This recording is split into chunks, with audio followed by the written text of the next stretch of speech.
برطانیہ کی شہر مانچسٹر میں مسلم ہینڈز انٹرنیشنل کے تعاون سے اوپن کچن کا آغاز کیا گیا، جس میں بے گھر لوگوں کو فری کھانا تقسیم کیا جاتا ہے۔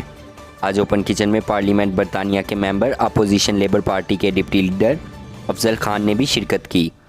مسلم ہینڈز کے چیئرمین سید لخت حسنین نے بھی وہاں موجود لوگوں کا شکریہ ادا کیا اور وہاں رضاکارانہ خدمت کرنے والے افراد کا اس کار خیر کو سراہتے ہوئے دلی خوشی کا اظہار کیا۔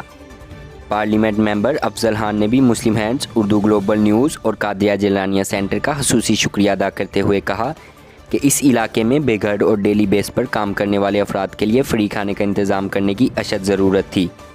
مانچسٹر کے کونسلرز اور دوسری سیاسی اور سماجی شخصیات نے بھی اس کار خیر کو خراج تحسین پیش کیا۔